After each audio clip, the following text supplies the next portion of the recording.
शक्ति को, छोटे बच्चों को, बड़े बुजुर्गों को, युवा साथियों को मेरी राम राम। सबसे पहले तो मैं सूरज सेवा फाउंडेशन का, हरीश जी का, वीरांगना टीम तहे दिल से धन्यवाद करना चाहती हूँ कि उन्होंने आज मुझे इधर आमंत्रित किया और वुमेन्स डे को इतना स्पेशल बनाया।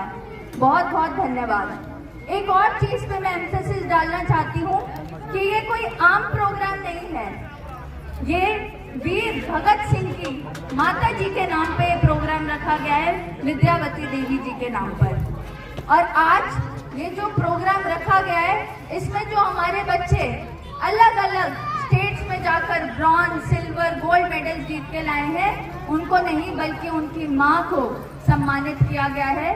तो ये बहुत ही सराहनीय काम किया है पूरी वीरांगना टीम ने, और इसके लिए मैं बहुत गर्व महसूस करती हूँ कि उन्होंने मुझे इसका हिस्सा बनाया और मुझे सम्मानित करने का मौका दिया।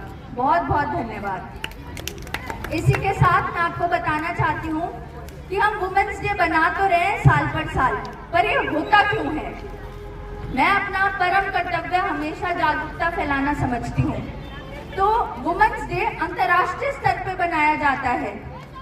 8 मार्च 1911 में ये पहली बार बना था, और ये बना इसलिए था क्योंकि जो मजदूर थे, अमेरिका में जो मजदूर थे, उनको बराबर काम के लिए महिलाओं को कम पैसे मिलते थे, पुरुषों को ज्यादा मिलते थे। उनको मतदान देने का हक नहीं था, तो उन्होंने इसके लिए आवाज उठाई और ये देखा कि पूरे विश्व में ये चीज हो रही है कि महिलाओं को प्रताड़ित किया जा रहा है, उनको दबाया जा रहा है, डिस्क्रिमिनेट किया जा रहा है और उनकी मेहनत को अप्रिशिएट नहीं किया जा रहा। फिर आई हमारे भारत देश की बारी। मैं आपको हमारे देश की 2 अच्छी बातें बताती हूँ, बहुत अच्छी बातें, और एक बुरी बात बताऊंगी। 2 अच्छी बातें क्या हैं? हमारा भारत देश पहला लोकतंत्र ऐसा है जिसने जब मतदान देने की राइट्स दी तो महिलाओं को बराबर दी। हमारी महिलाओं को संघर्ष नहीं करना पड़ा कि हमें भी वोट देने का हक है। दूसरी अच्छी बात, हमारे जो कानून है, हमारी जो कानून प्रणाली है, कानून व्यवस्था है, वो महिलाओं के हक के कानून बनाती है, महिला हित के कानून बनाती है। अब आती है बुरी बात। भले ही हमारे हित के कानून हैं, भले ही हमारे पास अधिकार हैं, लेकिन हमारे पास जागरूकता नहीं है। जो कानून जिन लेडीज के लिए बनाए जाते हैं वो यूज नहीं कर पा रही क्योंकि उन्हें इसके बारे में अवेयरनेस ही नहीं है। तो मैं आपको बताना चाहती हूँ एक छोटा सा इंसिडेंस। जब पहली बार मतदान सूची बनी थी, महिलाओं के नाम किस तरीके से आए थे? ये सुरेश की माँ है, ये रामफल की बीवी है, ये किसी की पोती है, इस तरीके से नाम सूची में थे। उसको वापस रिवाइज करना पड़ा। भले ही अधिकार मिल गए, लेकिन पहचान हम आज तक ढूंढ रहे हैं। पहले, ये अभी की बात है, पहले हमारे सनातन धर्म में आपने देखा होगा कि भगवान के नाम भी उनकी माँ के नाम से जाने जाते थे, अंजनी पुत्र, देवकी नंदन। तो अब ये बदलाव क्यों? जरूरी है कि हम अपनी महिलाओं को वही दर्जा दें जिसकी वो हकदार है, वो है इज्जत वाला दर्जा।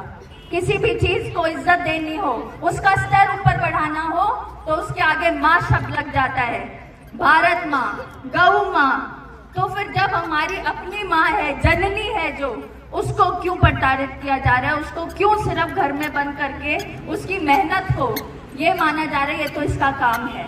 काम है, जरूर है, लेकिन उस काम को अप्रिशिएट करना जरूरी है। मैं आप सभी के बीच ये बताना चाहती हूँ कि चाहे हम कितने ही लॉज बना लें, कानून बना लें, रूल्स बना लें, कुछ भी हम चेंजेस ला दें, लेकिन हमें सबसे पहला चेंज अपने घर में लाना है। अपने बच्चों को समानता से पालना है, उनको बताना है सही गलत में अंतर क्या है, और फिर उनको जेंडर रोल्स में नहीं बांटना। उनको बताना है कि सही गलत क्या है बस, और उसके बाद वो उनकी मर्जी है कि वो आगे क्या करना चाहते हैं। हमारा काम है उनको सही रास्ता दिखाना, उनको ये मंच देना, एक्सपोजर देना, और बाकी उनका काम है। पर महिलाओं में मैंने कई बार देखा है कि एम्पावरमेंट के लिए वो सोचते हैं कि बदतमीज हो जाते हैं, संस्कारहीन हो जाते हैं और गलत जो कानून है उनका गलत फायदा उठाते हैं। ये सशक्तिकरण का, एम्पावरमेंट का, इक्वालिटी का कोई भी मतलब नहीं है। इक्वालिटी का मतलब है सामान्य अधिकार, इक्वालिटी का मतलब है सामान्य मौके। और बहुत बार मैंने सुना है कि सिर्फ वुमेन्स डे है, जेंट्स डे क्यों नहीं है, या वुमेन्स को रिजर्वेशन क्यों मिल रही है। तो मैं बताना चाहती हूँ, भले ही सामान्य मौके हों, भले ही इक्वल अपॉर्चुनिटी हो, लेकिन महिला जैसे ही घर से बाहर कदम रखती है, वैसे ही उसकी जो परीक्षा है वो चालू हो जाती है।